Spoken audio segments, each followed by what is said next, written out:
अरे बचुआ, hello hello. काहे बाबू?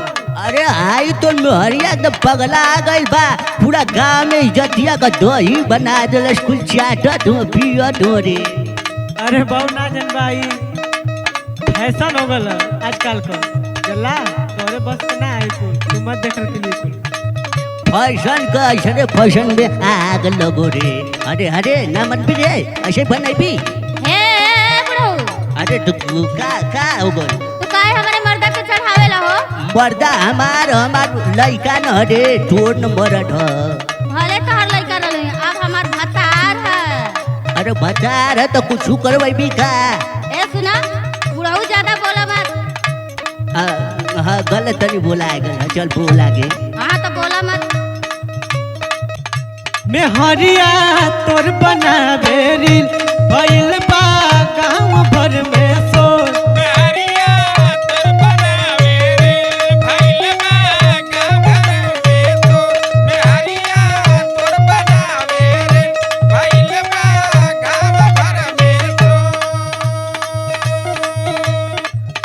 गांव भर में शोर ये बचवा गांव भर में शोर।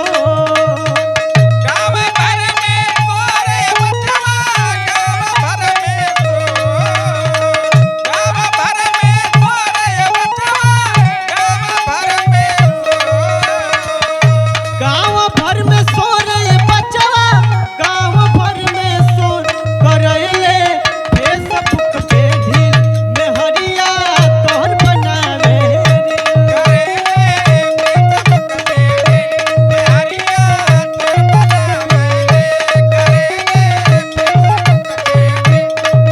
अरे सुधर वाले तो काहे ना रे।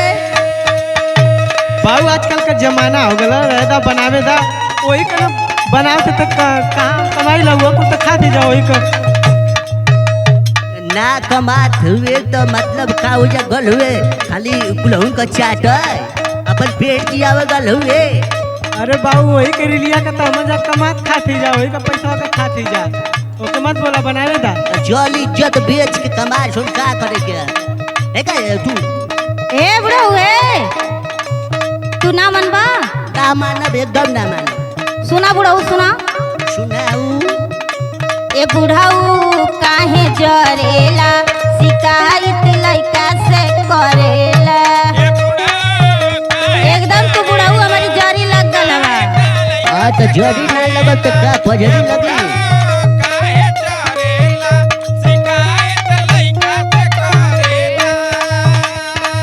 चुगली करेला ये बुढ़ऊ चुगली करेला।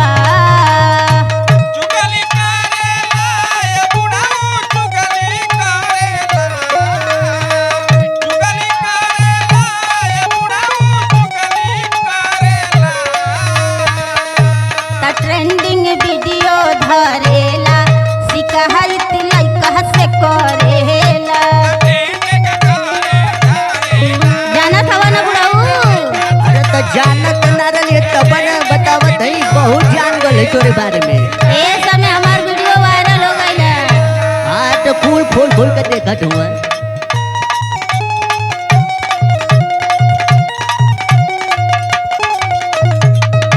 बचवा रे तनी ये के समझा दे रे। अरे ले समझा दे ना समझेबे तो सुन और का करेली। सुनावा बाबू साट कपड़ा पे साट बनावे वीडियो वायरल खूब करावे। अरे बुढ़ऊ तू यही तरह जलता रह जाइबा। कह बाबू ये कुल ऊपर देखत हो तोहार पतो नहीं हो। पतो है तो देख भैया कुल देख इज्जत के बारे में हम बहुत सॉलिड आदमी है। अगर इज्जत घबराई तो समझ लो बहुत घबरा दी मामला। ए बुढ़ऊ सुना, तोहरे बजादा टेंशन हो, इंस्टा पे बात सब मेंशन हो। अरे मेंशन करिए हो रे कि हमारे टेंशन बढ़त है। अरे बुढ़ऊ तू का जानबा?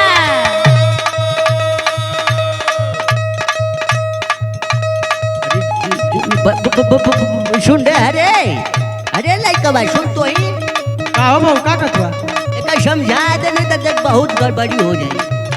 देखा बुढ़ऊ तू हम कहत के हमर मरद के चढ़ावा मन नहीं तोर कपार कहियो फोड़ दे बुढ़ऊ।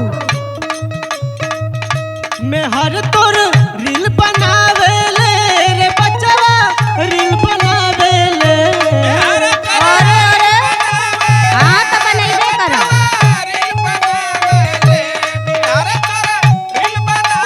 जानत ही बाबू जानत है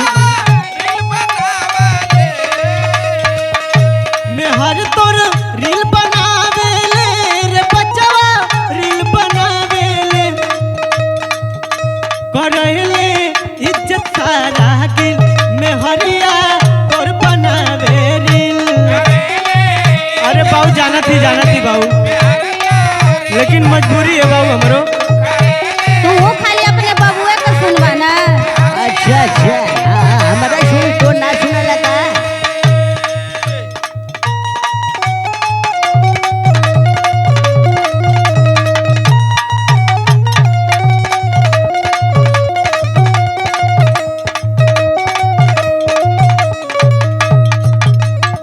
अरे बाप हाई ना आउ जो नौवा सोन गौवा में का आउ दीपक ना हुआ एके उनके जो की लइकवा खोल के देखावत ऐसे ऐसे मार अपने मन के देखावत रही है हमारे एकदम दिमाग खराब हो गल मन थे कला वैसे मारी मोबाइल फूट जा। का दिखाओ तले बाबू तो हर बुढ़ाऊ ना सुना है सुना। तू खाली अपनी बाप की ओर से बोला मत तू अपनी बाप की ओर से। बउओ को सुनल जरूरी ना। बाऊ का सुने थे मैं इनका बाऊ चार। अरे शाबाश बेटा शाबाश हमारा हुए तू। अरे हुए चश्मा लगा के जाना देखे गोर बदनिया देखावे ले भालो से हो बढ़ावे ले। अरे तो ये जमाना हो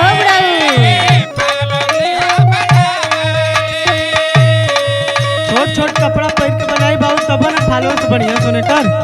अच्छा छोट बड़ पहन के बना दे तो खराब रह। सुना बुढ़ऊ हाँ सुनाबा। वही तरह तू 4 गो चश्मा लगा के देखल करा देखा हम का करीला। हाँ तो हम और चालू कर देख और बनाव। सुना करीला इतना मेकअप हो लाइक करे या सब दीपक हो। अरे कुल हुआ छोड़ ही मैं कहता लाइक न करिए छोड़। हाँ वह दीपक लाइक करेला। अच्छा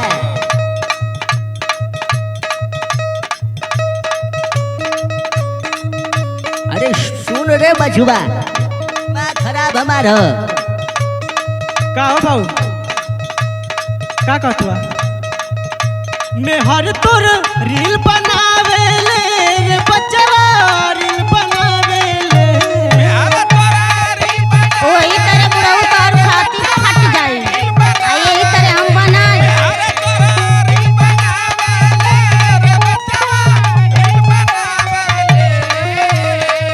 बताओ बाबू बताओ और का करे ले।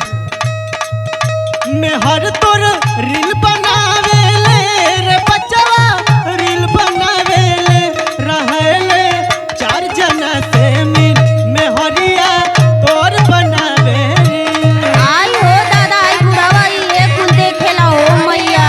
तो कौन चीज देखी कुल हमके जब खाना मिला था तो हमके बड़ा टेंशन होता है। अरे बुढ़ऊ तोर हम कहियो कपार फोड़ब जरूर। अरे फोड़ भी का अब फोड़ वाइट कपा आवे तो तोरे बेटुआ के लेके अलगे होखा। बनावे तो बाबू तो बनवा मौका बाड़ा तो ये कुल न करबा।